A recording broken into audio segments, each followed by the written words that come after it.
Macmillan Audio presents The Nightingale by Kristin Hannah. Read for you by Polly Stone.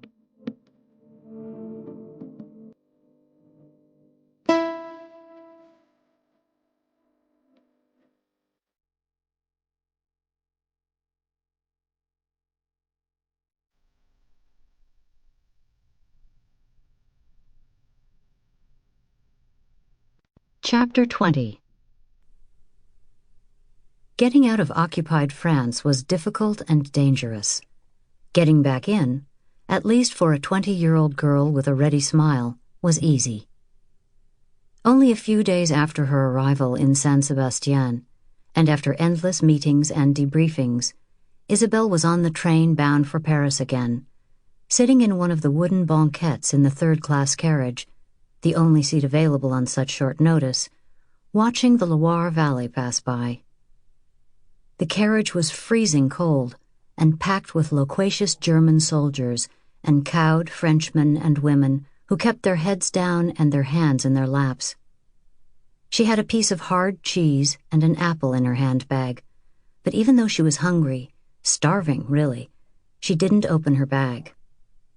She felt conspicuous in her ragged, snagged brown pants and woolen coat. Her cheeks were wind-burned and scratched, and her lips were chapped and dry. But the real changes were within. The pride of what she'd accomplished in the Pyrenees had changed her, matured her. For the first time in her life, she knew exactly what she wanted to do. She had met with an agent from MI9 and formally set up the escape route. She was their primary contact. They called her the Nightingale. In her handbag, hidden in the lining, were 140,000 francs. Enough to set up safe houses and buy food and clothing for the airmen and the people who dared to house them along the way. She'd given her word to her contact, Ian, codenamed Tuesday, that other airmen would follow. Sending word to Paul, "The Nightingale has sung," was perhaps the proudest moment of her life. It was nearing curfew when she disembarked in Paris. The autumnal city shivered beneath a cold, dark sky. Wind tumbled through the bare trees, clattering the empty flower baskets, ruffling and flapping the awnings. She went out of her way to walk past her old apartment on Avenue de la Bourdonnais, and as she passed it, she felt a wave of longing, she supposed. It was as close to a home as she could remember, and she hadn't stepped inside or seen her father in months. Not since the inception of the escape route. It wasn't safe for them to be together. Instead, she went to the small, dingy apartment that was her most recent home. A mismatched table and chairs, a mattress on the floor, and a broken stove. The rug smelled of the last tenant's tobacco, and the walls were water-stained. At her front door, she paused, glanced around. The street was quiet, dark. She fitted the skeleton key in the lock and gave a little twist. At the click of sound, she sensed danger. Something was wrong, out of place. A shadow where it shouldn't be, a clanking of metal from the bistro next door, abandoned by its owner months ago. She turned slowly around, peered out into the dark, quiet street. Unseen lorries were parked here and there, and a few sad little cafes cast triangles of light onto the sidewalk. Within the glow, soldiers were thin silhouettes, moving back and forth. An air of desertion hung over the once lively neighborhood. Across the street, a lamp stood unlit, a barely darker slash against the night air around it. He was there. She knew it, even though she couldn't see him. She moved down the steps, slowly, her senses alert, taking one cautious step at a time. She was sure she could hear him breathing not far away, watching her. She knew instinctively that he'd been waiting for her to return, worrying. "Gaëtan," she said softly, letting her voice be a lure, casting out, trying to catch him. "You've been following me for months. Why?" Nothing. Silence blew in the wind around her, biting and cold. "Come here," she pleaded, tilting her chin. Still nothing. "Now who isn't ready?" she said. It hurt, that silence, but she understood it too. With all the risks they were taking, love was probably the most dangerous choice of all. Or maybe she was wrong, and he wasn't here.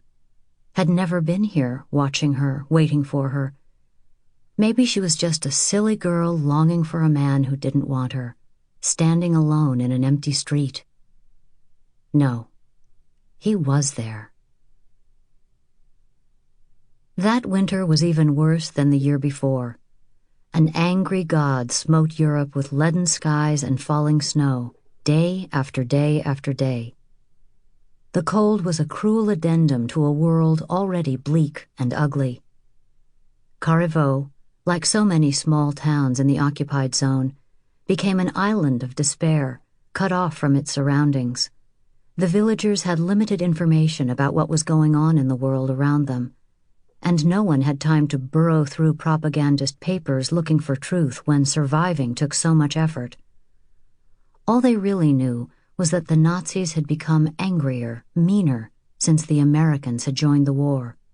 On a bleak and freezing pre-dawn morning in early February 1942, when tree limbs snapped and window panes looked like cracked pond ice, Vianne woke early and stared at the deeply pitched ceiling of her bedroom.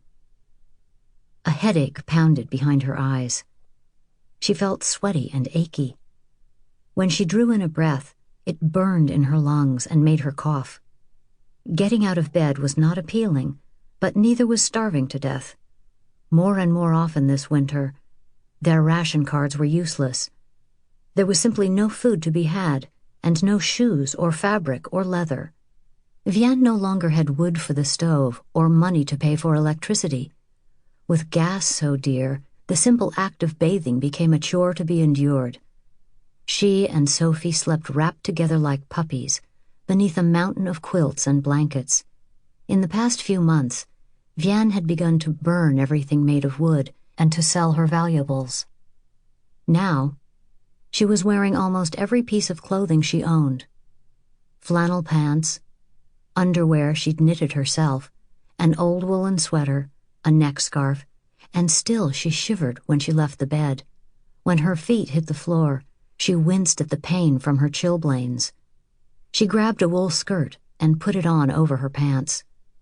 She'd lost so much weight this winter that she had to pin the waist in place. Coughing, she went downstairs. Her breath preceded her in white puffs that disappeared almost instantly. She limped past the guest room door. The captain was gone, and had been for weeks. As much as Vianne hated to admit it, his absences were worse than his appearances these days. At least when he was there was food to eat and a fire in the hearth. He refused to let the home be cold. Vianne ate as little of the food he provided as she could. She told herself it was her duty to be hungry. But what mother could let her child suffer? Was Vianne really supposed to let Sophie starve to prove her loyalty to France? In the darkness, she added another pair of holey socks to the 2 pairs already on her feet. Then she wrapped herself in a blanket and put on the mittens she'd recently knit from an old baby blanket of Sophie's. In the frost-limbed kitchen, she lit an oil lamp and carried it outside, moving slowly, breathing hard as she climbed the slick, icy hillside to the barn. Twice she slipped and fell on the frozen grass. The barn's metal door handle felt burningly cold, even through her heavy mittens. She had to use all of her weight to slide the door open. Inside, she set down the lantern. The idea of moving the car was almost more than she could stand in her weakened state. She took a deep, painful breath, steeled herself, and went to the car. She put it in neutral, then bent down to the bumper and pushed with all of her strength. The car rolled forward slowly, as if in judgment. When the trap door was revealed, she retrieved the oil lamp and climbed slowly down the ladder. In the long, dark months since her firing and the end of her money, She had sold off her family's treasures one by one. A painting to feed the rabbits and chickens through the winter, a Limoges tea set for a sack of flour, silver salt and pepper shakers for a stringy pair of hens. Opening her maman's jewelry box, she stared down into the velvet-lined interior. Not long ago, there had been lots of paste jewelry in here, as well as a few good pieces. Earrings, a filigree silver bracelet, a brooch made of rubies and hammered metal. Only the pearls were left. Vianne removed one mitten and reached down for the pearls, scooping them into her palm. They shone in the light, as lustrous as a young woman's skin. They were the last link to her mother, and to their family's heritage. Now Sophie would not wear them on her wedding day, or hand them down to her own daughters. "But she will eat this winter," Vianne said. She wasn't sure if it was grief that serrated her voice, or sadness, or relief. She was lucky to have something to sell.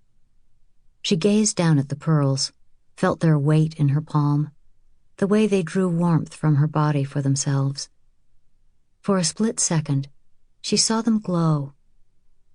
Then, grimly, she put the mitten over her hand and climbed back up the ladder. 3 more weeks passed in desolate cold with no sign of Beck. On a frozen late February morning, Vianne woke with a pounding headache and a fever. Coughing, she climbed out of bed and shivered, slowly lifting a blanket from the bed. She wrapped it around herself, but it didn't help. She shivered uncontrollably, even though she wore pants and 2 sweaters and 3 pairs of socks. The wind howled outside, clattering against the shutters, rattling the ice-sheened glass beneath the blackout shade. She moved slowly through her morning routine, trying not to breathe too deeply lest a cough come up from her chest. On chilblained feet that radiated pain with every step, she made Sophie a meager breakfast of watery corn mush. Then the 2 of them went out into the falling snow. In silence, they trudged to town. Snow fell relentlessly, whitening the road in front of them, coating the trees. The church sat on a small, jutting bit of land at the edge of town, bordered on one side by the river and backed by the limestone walls of the old abbey. "Maman, are you all right?" Vianne had hunched forward again. She squeezed her daughter's hand, feeling nothing but mitten on mitten. The breath stuttered in her lungs, burned. "I'm fine." "You should have eaten breakfast." "I wasn't hungry," Vianne said. "Ha!" Sophie said, trudging forward through the heavy snow. Vianne led Sophie into the chapel. Inside, it was warm enough that they no longer saw their breath. The nave arched gracefully upward, shaped like hands held together in prayer, held in place by graceful wooden beams. Stained glass windows glittered with bits of color. Most of the pews were filled, but no one was talking, not on a day this cold, in a winter this bad. The church bells pealed, and a clanging echoed in the nave, and the giant doors slammed shut, extinguishing what little natural light could make it through the snow. Father Joseph, a kindly old priest who had presided over this church for the whole of Vianne's life, stepped up to the pulpit. "We will pray today for our men who are gone. We will pray that this war does not last much longer. And we will pray for the strength to resist our enemy and stay true to who we are." This was not the sermon Vianne wanted to hear. She had come to church, braved the cold, to be comforted by Father's sermon on this Sunday, to be inspired by words like honor and duty and loyalty. But today, those ideals felt far, far away. How could you hold on to ideals when you were sick and cold and starving? How could she look at her neighbors when she was taking food from the enemy, even as small an amount as it was? Others were hungrier. She was so deep in thought that it took her a moment to realize the service had ended. Vianne stood, feeling a wave of dizziness at the motion. She clutched the pew for support. "Maman?" "I'm fine." In the aisle to their left, the parishioners, mostly women, filed past. Each looked as weak and thin and washed out as she felt, wrapped in layers of wool and newsprint. Sophie took Vianne's hand and led her toward the wide-open double doors. At the threshold, Vianne paused, shivering and coughing. She didn't want to go out into the cold white world again. She stepped over the threshold, where Antoine had carried her after their wedding. No, that was the threshold of Le Jardin. She was confused. And out into the snowstorm. Vianne held the heavy-knit scarf around her head, clutching it closed at her throat. Bending forward, angling into the wind, she trudged through the wet, heavy snow. By the time she reached the broken gate in her yard, she was breathing heavily and coughing hard. She stepped around the snow-covered motorcycle with the machine-gun-mounted sidecar and went into the orchard of bare branches. He was back, she thought dully. Now Sophie would eat. She was almost to the front door when she felt herself start to fall. "Maman!" She heard Sophie's voice, heard the fear in it, and thought, "I'm scaring her." And she regretted it, but her legs were too weak to carry her, and she was tired, so tired. From far away, she heard the door crack open, heard her daughter scream, "Herr Captain!" And then she heard boot heels striking wood. She hit the ground hard, cracked her head on the snow-covered step, and lay there. She thought, "I'll rest for a bit. Then I'll get up and make Sophie lunch. But what is there to eat?" The next thing she knew, she was floating. No, maybe flying. She couldn't open her eyes. She was so tired and her head hurt, but she could feel herself moving, being rocked. "Antoine, is that you? Are you holding me?" "Open the door," someone said, and there was a crack of wood on wood, and then, "I'm going to take off her coat. Go get Madame de Champlain, Sophie." Vianne felt herself being laid on something soft. A bed. She wet her chapped, dry lips and tried to open her eyes. It took considerable effort and 2 tries. When she finally managed it, her vision was blurry. Captain Beck was sitting beside her on her bed, in her bedroom. He was holding her hand and leaning forward, his face close to hers. "Madame?" She felt his warm breath on her face. "Vianne!" Rachel said, coming into the room at a run. Captain Beck got to his feet instantly. "She fainted in the snow, madame, and cracked her head on the step. I carried her up here." "I'm grateful," Rachel said, nodding. "I'll take care of her now, Herr Captain." Beck stood there. "She doesn't eat," he said stiffly. "All the food goes to Sophie. I have fought this." "That's motherhood in war, Herr Captain. Now, if you'll excuse me." She stepped past him and sat down on the bed beside Vianne. He stood there another moment, looking flustered, and then he left the room. "So you are giving her everything," Rachel said softly, stroking Vianne's damp hair. "What else can I do?" Vianne said. "Not die," Rachel said. "Sophie needs you." Vianne sighed heavily and closed her eyes. She fell into a deep sleep in which she dreamed she was lying on a softness that was acres and acres of black field, sprawled out from her on all sides. She could hear people calling out to her from the darkness, hear them walking toward her, but she had no desire to move. She just slept and slept and slept. When she woke, it was to find herself on her own divan in her living room, with a fire roaring in the grate not far away. She sat up slowly, feeling weak and unsteady. "Sophie?" The guest room door opened. and Captain Beck appeared. He was dressed in flannel pajamas and a woolen cardigan and his jackboots. He said, "Bonsoir, madame," and smiled. "It is good to have you back." She was wearing her flannel pants and 2 sweaters and socks and a knit hat. Who had dressed her? "How long did I sleep?" "Just a day." He walked past her and went into the kitchen.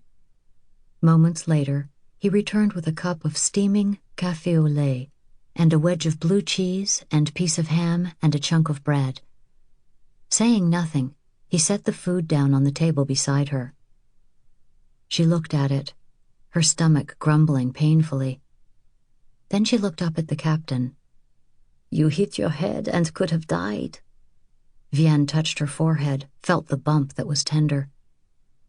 "What happens to Sophie if you die?" he asked. "Have you considered this?" "You were gone so long. There wasn't enough food for both of us." "Eat," he said, gazing down at her. She didn't want to look away. Her relief at his return shamed her. When she finally did, when she dragged her gaze sideways, she saw the food. She reached out and took the plate in her hands, bringing it toward her. The salty, smoky scent of the ham, combined with the slightly stinky aroma of the cheese, intoxicated her, overwhelmed her better intentions, seduced her so thoroughly that there was no choice to be made. In early March of 1942, spring still felt far away. Last night the Allies had bombed the hell out of the Renault factory in Boulogne-Billancourt, killing hundreds in the suburb on the outskirts of Paris. It had made the Parisians, Isabelle included, jumpy and irritable. The Americans had entered the war with a vengeance. Air raids were a fact of life now. On this cold and rainy evening, Isabelle pedaled her bicycle down a muddy, rutted country road in a heavy fog. Rain plastered her hair to her face and blurred her vision. In the mist, sounds were amplified. The cry of a pheasant disturbed by the sucking sound of her wheels in the mud. The near constant drone of aeroplanes overhead. The lowing of cattle in a field she couldn't see. A woolen hood was her only protection. As if being drawn in charcoal on vellum by an uncertain hand, the demarcation line slowly came into view. She saw coils of barbed wire stretched out on either side of a black and white checkpoint gate. Beside it, a German sentry sat in a chair, his rifle rested across his lap. At Isabelle's approach, he stood and pointed the gun at her. "Halt!" She slowed the bike. The wheels stuck in the mud, and she nearly flew from her seat. She dismounted, stepped down into the muck. 500-franc notes were sewn into the lining of her coat, as well as a set of false identity papers for an airman hiding in a safe house nearby. She smiled at the German, walked her bicycle toward him, thumping through muddy potholes. "Documents," he said. She handed him her forged Juliet papers. He glanced down at them, barely interested. She could tell that he was unhappy to be manning such a quiet border in the rain. "Pass," he said, sounding bored. She repocketed her papers and climbed back onto her bicycle, pedaling away as quickly as she could on the wet road. An hour and a half later, she reached the outskirts of the small town of Brantôme. Here, in the free zone, there were no German soldiers, although lately the French police had proven to be as dangerous as the Nazis, so she didn't let her guard down. For centuries, the town of Brantôme had been considered a sacred place that could both heal the body and enlighten the soul.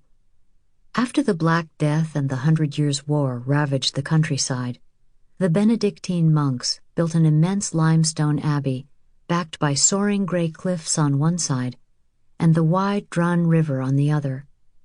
Across the street from the caves at the end of town was one of the newest safe houses, a secret room tucked into an abandoned mill built on a triangle of land between the caves and the river.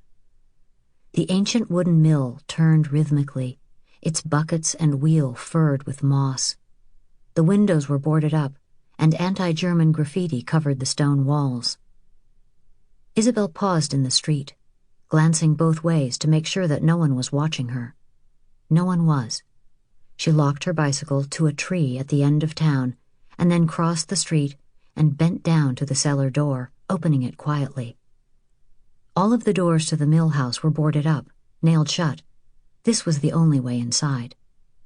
She climbed down into the black, musty cellar and reached for the oil lamp she kept on a shelf there. Lighting it, she followed the secret passageway that had once allowed the Benedictine monks to escape from the so-called barbarians. Narrow, steeply pitched stairs led to the kitchen. Opening the door, she slipped into the dusty, cobwebby room and kept going upstairs to the secret 10-by-10 room built behind one of the old storerooms. "She's here. Perk up, Perkins." In the small room, lit only by a single candle, 2 men got to their feet, stood at attention. Both were dressed as French peasants in ill-fitting clothes. "Captain Ed Perkins, miss," the bigger of the 2 men said. "And this here lout is Ian Trufford or some such name. He's Welsh. I'm a Yank. We're both damned happy to see you. We've been going half mad in this small space." "Only half mad?" she asked. Water dripped from her hooded cloak and made a puddle around her feet. She wanted nothing more than to crawl into her sleeping bag and go to sleep, but she had business to conduct first. "Perkins, you say?" "Yes, miss." "From?" "Bend, Oregon, miss. My pa's a plumber and my ma makes the best apple pie in 4 counties. "What's the weather like in Bend this time of year?" "What's this, middle of March? Cold, I guess. Not snowing anymore, maybe, but no sunshine yet." She bent her neck from side to side, massaging the pain in her shoulders. All this pedaling and lying and sleeping on the floor took a toll. She interrogated the 2 men until she was certain they were who they said they were. 2 downed airmen who'd been waiting weeks for their chance to get out of France. When she was finally convinced, she opened her rucksack and brought out supper, such as it was. The 3 of them sat on a ragged, mouse-eaten carpet on the floor, with the candle set in the middle. She brought out a baguette and a wedge of camembert and a bottle of wine, which they passed around. The Yank, Perkins, talked almost constantly, while the Welshman chewed in silence, saying no thank you to the offer of wine. "You must have a husband somewhere who is worried about you," Perkins said as she closed her rucksack. She smiled. Already this had become a common question, especially from the men her age. "And you must have a wife who is waiting for word," she said. It was what she always said, a pointed reminder. "Nah," Perkins said. "Not me. A lug like me don't have girls lining up. And now—" She frowned. "Now what?" "I know it's not exactly heroic to think about, but I could walk out of this boarded-up house in this town I can't fucking pronounce and get shot by some guy I got nothing against. I could die trying to bike across your hills." "Mountains." "I could get shot walking into Spain by the Spanish or the Nazis. Hell, I could probably freeze to death in your damned hills." "Mountains," she said again, her gaze steady on his. "That's not going to happen." Ian made a sighing sound. "There, you see, Perkins, this slip of a girl is going to save us." The Welshman gave her a tired smile. "I'm glad you're here, miss. This lad's been sending me round the bend with his chatter." "You might as well let him talk, Ian. By this time tomorrow, it'll take all you have inside to keep breathing." "The hills?" Perkins asked, his eyes wide. "Oui," she said, smiling. "The hills." Americans. They didn't listen. In late May, spring brought life and color and warmth back to the Loire Valley. Vianne found peace in her garden. Today, as she pulled weeds and planted vegetables, a caravan of lorries and soldiers and Mercedes-Benzes rolled past Le Jardin. In the 5 months since the Americans had joined the war, the Nazis had lost all pretense of politeness. They were always busy now, marching and rallying and gathering at the munitions dump. The Gestapo and the SS were everywhere, looking for saboteurs and resistors. It took nothing to be called a terrorist, just a whispered accusation. The roar of aeroplanes overhead was nearly constant, as were bombings. How often this spring had someone sidled up to Vianne while she was in a queue for food or walking through town or waiting at the post, and asked her about the latest BBC broadcast. "I have no radio. They are not allowed," was always her response, and it was true. Still, every time she was asked such a question, she felt a shiver of fear. They had learned a new word, les collabos, the collaborators.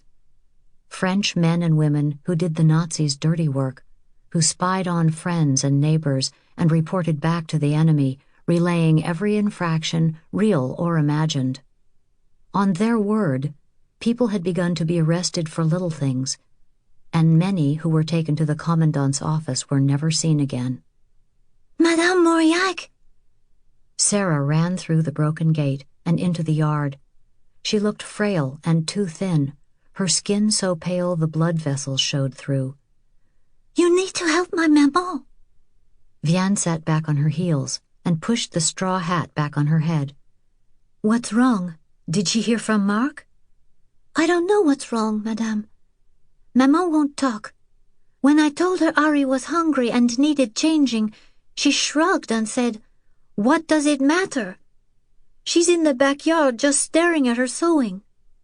Vianne got to her feet and peeled off her gardening gloves, tucking them into the pocket of her denim overalls. "I'll check on her. Get Sophie and we'll all walk over." While Sarah was in the house, Vianne washed her hands and face at the outdoor pump and put away her hat. In its place, she tied a bandana around her head. As soon as the girls were with her, Vianne put her gardening tools in the shed, and the three of them headed next door. When Vianne opened the door, she found 3-year-old Ari asleep on the rug. She scooped him into her arms, kissed his cheek, and turned to the girls. "Why don't you go play in Sarah's room?" She lifted the blackout shade, saw Rachel sitting alone in the backyard. "Is my maman okay?" Sarah asked. Vianne nodded distractedly. "Run along now." As soon as the girls were in the next room, she took Ari into Rachel's room and put him in his crib. She didn't bother covering him, not on a day this warm. Outside, Rachel was in her favorite wooden chair, seated beneath the chestnut tree. At her feet was her sewing basket. She wore a brown khaki twill jumpsuit and a paisley turban. She was smoking a small brown hand-rolled cigarette. There was a bottle of brandy beside her, and an empty café glass. "Rach?" "Sarah went for reinforcements, I see." Vianne moved to stand beside Rachel. She laid a hand on her friend's shoulder. She could feel Rachel trembling. "Is it Mark?" Rachel shook her head. "Thank God." Rachel reached sideways for the brandy bottle, pouring herself a glass. She drank deeply, emptied the glass, then set it down. "They have passed a new statute," she said at last. Slowly, she unfurled her left hand to reveal wrinkled bits of yellow cloth that had been cut into the shape of a star. Written on each one was the word Juif in black. "We are to wear these," Rachel said. "We have to stitch them onto our clothes, the 3 pieces of outerwear we are allowed, and wear them at all times in public. I had to buy them with my ration cards. Maybe I shouldn't have registered. If we don't wear them, we are subject to severe sanctions, whatever that means." Vianne sat down in the chair beside her. "But you've seen the posters in town, how they show us Jews as vermin to be swept away and money grubbers who want to own everything. I can handle it, but what about Sarah? She'll feel so ashamed. It's hard enough to be 11 without this, Vianne." "Don't do it." "It is immediate arrest if you're caught not wearing it. And they know about me. I've registered. And there's Beck. He knows I'm Jewish." In the silence that followed, Vianne knew they were both thinking of the arrests that were taking place around Carrivaux, of the people who were disappearing. "You could go to the free zone," Vianne said softly. "It's only 4 miles away." "A Jew can't get an Ausweis. And if I got caught?" Vianne nodded. It was true. Running was perilous, especially with children.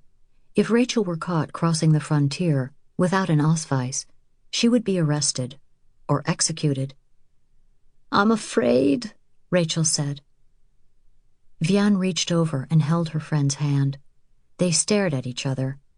Vianne tried to come up with something to say, a bit of hope to offer, but there was nothing.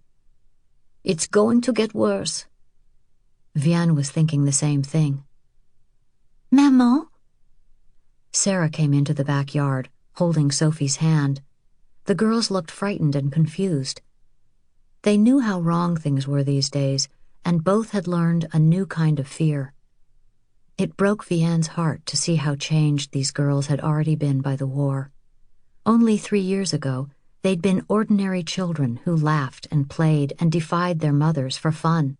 Now they moved forward cautiously, as if bombs could be buried beneath their feet. Both were thin, their puberty held at bay by poor nutrition. Sarah's dark hair was still long, but she'd begun to yank it out in her sleep, so there were balding patches here and there, and Sophie never went anywhere without Bébé.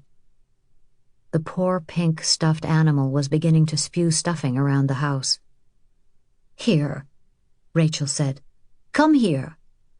The girls shuffled forward, holding hands so tightly they appeared fused together. And in a way they were, as were Rachel and Vianne, joined by a friendship so strong it was maybe all they had left to believe in. Sarah sat in the chair by Rachel, and Sophie finally let her friend go. She came over to stand by Vianne. Rachel looked at Vianne. In that single glance, sorrow flowed between them. How could they have to say things like this to their children? "These yellow stars," Rachel said, opening her fist, revealing the ugly little flower of ragged fabric with its black marking. "We have to wear them on our clothes at all times now." Sarah frowned. "But why?" "We're Jews," Rachel said. "And we're proud of that. You have to remember how proud we are of it, even if people—" "Nazis," Vianne said, more sharply than intended. "Nazis," Rachel added, "want to make us feel bad about it." "Will people make fun of me?" Sarah asked, her eyes widening. "I will wear one too," Sophie said. Sarah looked pathetically hopeful at that. Rachel reached out for her daughter's hand and held it. "No, baby. This is one thing you and your best friend can't do together." Vianne saw Sarah's fear and embarrassment and confusion. She was trying her best to be a good girl, to smile, and be strong even as tears glazed her eyes. "Oui," she said at last. It was the saddest sound Vianne had heard in nearly 3 years of sorrow. Chapter 21. When summer came to the Loire Valley, it was as hot as the winter had been cold. Vianne longed to open her bedroom window to let air in, but not a breeze stirred on this hot, late June night.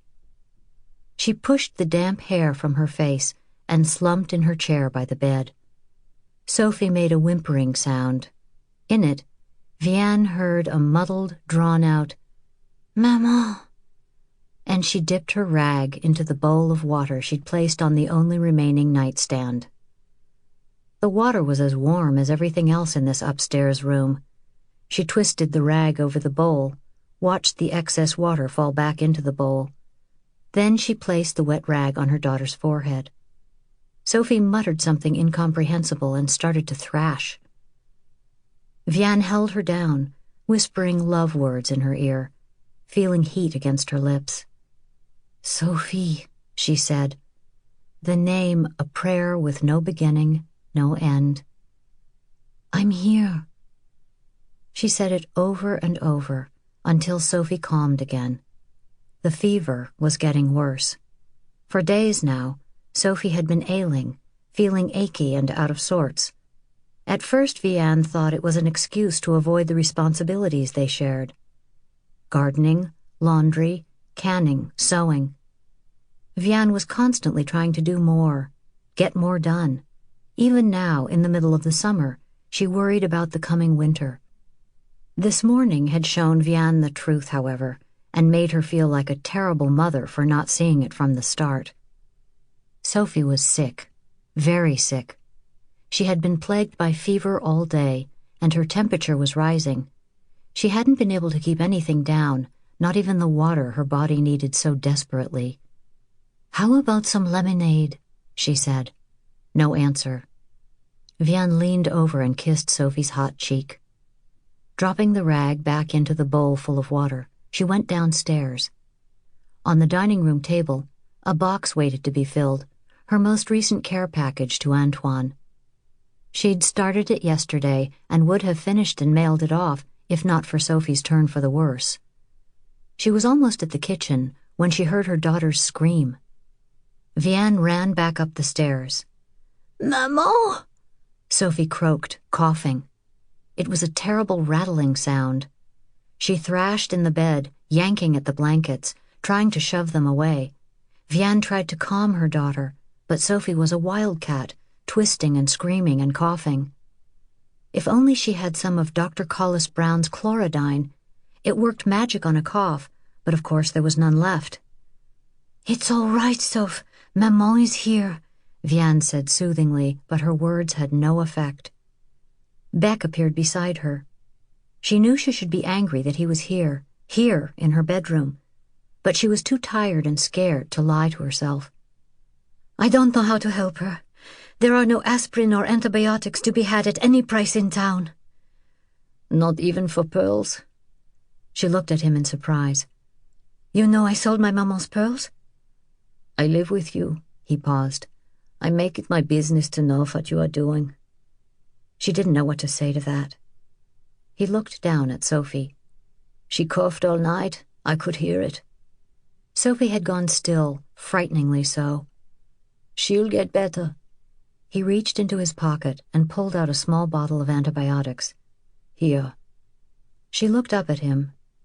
Was she overstating it to think that he was saving her daughter's life? Or did he want her to think that?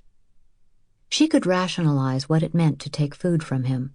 After all, he needed to eat, and it was her job to cook for him. This was a favor, pure and simple, and there would be a price for it. "Take it," he said gently. She took the bottle from him. For a second, they were both holding it.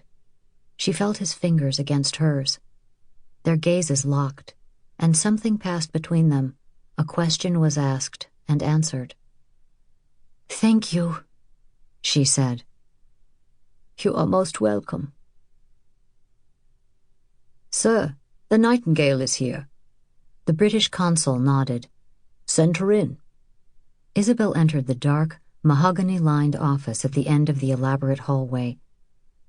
Before she even reached the desk, the man behind it stood. "Good to see you again." She sank into the uncomfortable leather chair and took the glass of brandy he offered. This latest crossing of the Pyrenees had been difficult, even in the perfect July weather. One of the American airmen had had difficulty following a girl's orders and had gone off on his own. They'd gotten word that he'd been arrested by the Spaniards. "Yanks," she said, shaking her head. There was no more that needed to be said. She and her contact, Ian, codename Tuesday, had worked together from the beginning of the Nightingale escape route. With help from Paul's network, they had set up a complex series of safe houses across France and a group of partisans ready to give their lives to help the downed airmen get home. French men and women scanned the skies at night, watching for aeroplanes in trouble and parachutes floating downward. They combed the streets, peering into shadows, looking through barns, seeking Allied soldiers in hiding. Once back in England, the pilots couldn't fly missions again, not with their knowledge of the network. Instead, they prepared their colleagues for the worst, taught them evasion techniques, told them how to find help, and supplied them with franc notes and compasses and photographs ready-made for false papers. Isabel sipped the brandy. Experience had taught her to be cautious with alcohol after the crossing. She was usually more dehydrated than she realized, especially in the heat of summer. Ian pushed an envelope toward her. She took it, counted the franc notes inside, and slid the money into a pocket in her coat. "That's 87 airmen you've brought us in the past 8 months, Isabel," he said, taking his seat. Only in this room, one-on-one, did he use her real name. In all official correspondence with MI9, she was the Nightingale. To the other employees of the consulate and in Britain, she was Juliette Gervais. "I think you should slow down." "Slow down?" "The Germans are looking for the Nightingale, Isabel." "That's old news, Ian." "They're trying to infiltrate your escape route. Nazis are out there pretending to be downed airmen. If you pick up one of them—" "We're careful, Ian. You know that. I interrogate every man myself, and the network in Paris is tireless." "They're looking for the Nightingale.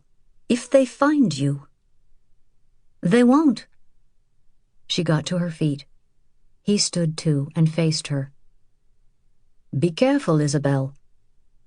"Always." He came around the desk and took her by the arm and led her out of the building. She took a little time to enjoy the seaside beauty of San Sebastian, to walk along the path above the crashing white surf below, and enjoy buildings that didn't bear swastikas, but such moments of brushing up to ordinary life were a luxury she couldn't indulge for long. She sent Paul a message via courier that read, "Dear Uncle, I hope this note finds you well. I am at our favorite place by the sea. Our friends have arrived safely. Tomorrow I shall visit Grand-Mère in Paris at 3 o'clock. Love always, Juliette." She returned to Paris via a circuitous route. She stopped at each of the safe houses, in Carrevaux and Brantôme and Pau and Poitiers, and paid her helpers. The feeding and clothing of airmen in hiding was no small undertaking, and since every man, woman, and child, mostly women, who maintained the escape route, did so at the risk of their lives, the network strived to make it not ruinous financially, too. She never walked through the streets of Carrevaux, hidden beneath a cloak and hood, without thinking about her sister. Lately, she had begun to miss Vianne and Sophie. Memories of their nights playing belote or checkers by the fire, Vianne teaching Isabel to knit, or trying to, and Sophie's laughter had taken on a warm patina.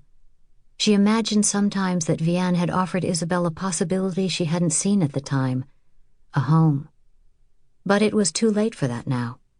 Isabel couldn't risk putting Vianne in danger by showing up at Le Jardin. Surely Beck would ask what she'd been doing in Paris for so long. Maybe he would wonder enough to check. In Paris, she exited the train amid a crowd of drab-eyed, dark-clothed people who looked like they belonged in an Edvard Munch painting. As she passed the glittering gold dome of the Invalides, a light fog moved through the streets, plucking color from the trees. Most of the cafes were closed, their chairs and tables stacked beneath tattered awnings. Across the street was the apartment she'd called home for the past month, a dark, squalid, lonely little attic tucked above an abandoned charcuterie. The walls still smelled vaguely of pork and spices. She heard someone yell, "Halt!" Whistles shrieked. People screamed. Several Wehrmacht soldiers, accompanied by French policemen, encircled a small group of people, who immediately dropped to their knees and raised their arms. She saw yellow stars on their chests. Isabel slowed. Anouk appeared beside her, linking her arm through Isabel's. "Bonjour," she said in a voice so animated it alerted Isabel to the fact that they were being watched, or at least Anouk worried that they were. "You are like a character in one of those American comics, the way you appear and disappear. The Shadow, perhaps." Anouk smiled. "And how was your latest holiday in the mountains?" "Unremarkable." Anouk leaned close. "We hear word of something being planned. The Germans are recruiting women for clerical work on Sunday night. Double pay. All very secretive." Isabel slipped the envelope full of franc notes from her pocket and handed it to Anouk, who dropped it into her open handbag. "Night work? And clerical?" "Paul has gotten you a position," Anouk said. "You start at 9. When you are finished, go to your father's apartment. He will be waiting for you." "Oui." "It might be dangerous." Isabel shrugged. "What isn't?" That night, Isabel walked across town to the Prefecture of Police. There was a hum in the pavement beneath her feet. The sound of vehicles moving somewhere close by, a lot of them. "You there!" Isabel stopped, smiled. A German walked up to her, his rifle at the ready. His gaze dropped to her chest, looking for a yellow star. "I am to work tonight," she said, indicating the Prefecture of Police building in front of her. Although the windows were blacked out, the place was busy. There were German Wehrmacht officers and French gendarmes milling about, going in and out of the building, which was an oddity at this late hour. In the courtyard was a long row of buses parked end to end. The drivers stood together in a huddle, smoking and talking. The policeman cocked his head. "Go." Isabel clutched the collar of her drab brown coat. Although it was warm out, she didn't want to draw attention to herself tonight. One of the best ways to disappear in plain sight was to dress like a wren. Brown, brown, and more brown. She had covered her blonde hair with a black scarf, tied in a turban style with a big knot in front, and had used no cosmetics, not even lipstick. She kept her head down as she walked through a throng of men in French police uniforms. Just inside the building, she stopped. It was a huge space with staircases on either side and office doors spaced every few feet. But tonight it looked like a sweatshop, with hundreds of women seated at desks pressed close together. Telephones rang non-stop, and French police officers moved in a rush. "You are here to help with the sorting?" asked a bored French gendarme at the desk nearest the door. "Oui. I'll find you a place to work. Come with me." He led her around the perimeter of the room. Desks were spaced so closely together that Isabel had to turn sideways to make her way down the narrow aisle to the empty desk he'd indicated. When she sat down and scooted close, she was elbow to elbow with the women on either side of her. The surface of her desk was covered with card boxes. She opened the first box and saw the stack of cards within. She pulled out the first one and stared at it. Sternholtz, Isaac, 12 Avenue Rast, 4th Arrondissement, Sabotier, clog-maker. It went on to list his wife and children. "You are to separate the foreign-born Jews," said the gendarme, whom she hadn't noticed had followed her. "Pardon?" she said, taking out another card. This one was for Bear, Simone. "That box there, the empty one, separate the Jews born in France from those born elsewhere. We are only interested in foreign-born Jews, men, women, and children." "Why?" "They're Jews. Who cares? Now get to work." Isabel turned back around in her seat. She had hundreds of cards in front of her, and there were at least 100 women in this room. The sheer scale of this operation was impossible to comprehend. What could it possibly mean? "How long have you been here?" she asked the woman beside her. "Days," the woman said, opening another box. "My children weren't hungry last night for the first time in months." "What are we doing?" The woman shrugged. "I've heard them saying something about Operation Spring Wind." "What does it mean?" "I don't want to know." Isabel flipped through the cards in the box. One near the end stopped her. Lévy, Paul, 61 Rue Blondine, Apartment C, 7th Arrondissement, Professor of Literature. She got to her feet so fast she bumped into the woman beside her, who cursed at the interruption. The cards on her desk slid to the floor in a cascade. Isabel immediately knelt down and gathered them up, daring to stick Monsieur Lévy's card up her sleeve. The moment she stood, someone grabbed her by the arm and dragged her down the narrow aisle. She bumped into women all down the row. In the empty space by the wall, she was twisted around and shoved back so hard she slammed into the wall. "What is the meaning of this?" snarled the French policeman, his grip on her arm tight enough to leave a bruise. Could he feel the index card beneath her sleeve? "I'm sorry, so sorry. I need to work, but I'm sick, you see. The flu." She coughed as loudly as she could. Isabel walked past him and left the building. Outside, she kept coughing until she got to the corner. There, she started to run. What could it mean? Isabel peered past the blackout shade in the apartment, staring down at the avenue. Papa sat at the dining room table, nervously drumming his ink-stained fingers on the wood. It felt good to be here again, with him, after months away, but she was too agitated to relax and enjoy the homey feel of the place. "You must be mistaken, Isabel," Papa said, on his second brandy since her return. "You said there had to be tens of thousands of guards. That would be all the Jewish people in Paris. Surely." "Question what it means, Papa, but not the facts," she answered. "The Germans are collecting the names and addresses of every foreign-born Jewish person in Paris. Men, women, and children." "But why?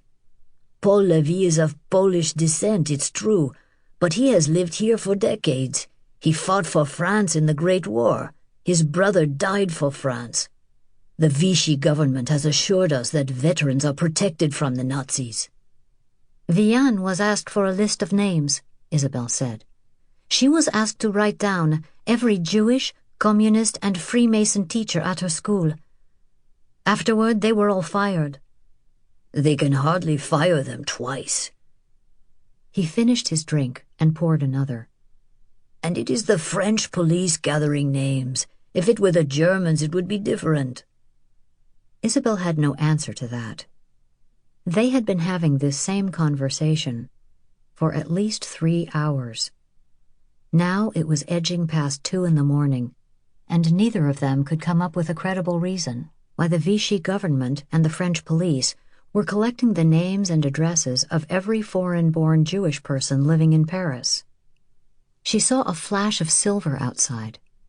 Lifting the shade a little higher, she stared down at the dark street. A row of buses rolled down the avenue, their painted headlamps off, looking like a slow-moving centipede that stretched for blocks. She had seen buses outside of the Prefecture of Police, dozens of them parked in the courtyard. "Papa." Before she could finish, she heard footsteps coming up the stairs outside of the apartment. A pamphlet of some kind slid into the apartment through the slit beneath the door. Papa left the table and bent to pick it up. He brought it to the table and set it down next to the candle. Isabel stood behind him. Papa looked up at her. "It's a warning.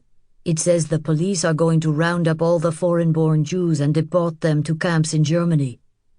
"We are talking when we need to be acting," Isabel said. "We need to hide our friends in the building." "It's so little," Papa said.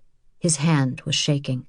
It made her wonder again, sharply, what he'd seen in the Great War, what he knew that she did not. "It's what we can do," Isabel said. "We can make some of them safe, at least for tonight. We'll know more tomorrow." "Safe? And where would that be, Isabel? If the French police are doing this, we are lost." Isabel had no answer for that. Saying no more, they left the apartment.